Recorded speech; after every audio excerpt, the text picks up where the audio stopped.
In today's video, I'm going to teach you how to get a Slack user ID in just 5 minutes. This is a handy skill to have if you're organizing users, developing integrations, or just trying to streamline your team's communication. Let's jump right into it.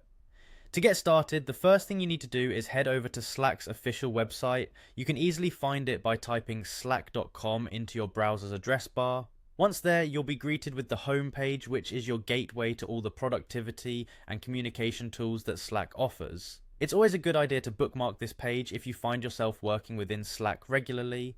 Next up, you'll need to sign into your Slack account. You can do this quickly by clicking on Sign In with Google if your Slack account is linked with your Google profile. This is a secure and efficient way to log in, as it eliminates the need to remember yet another password and keeps your profile linked and in sync.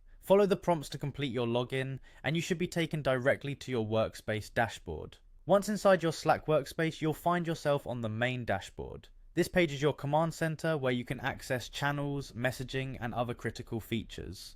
From here, navigate to your profile by looking for your profile picture or initials typically located at the top right corner of your screen. Clicking here brings up your profile options. Now, once your profile menu is open, you'll see various details about your account such as your profile picture, status, and other personal settings. Keep an eye out for the option that says Copy Member ID or similar.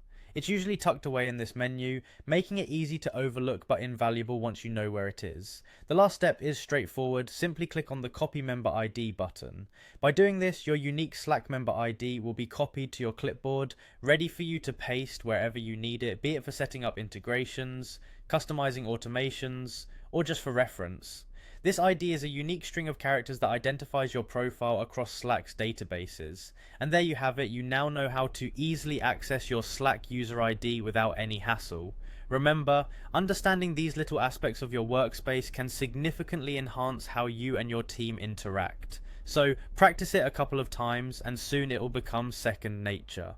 Thanks for watching, and feel free to leave any questions or tips of your own in the comments below. Don't forget to like and subscribe for more quick and straightforward tech guides. See you next time.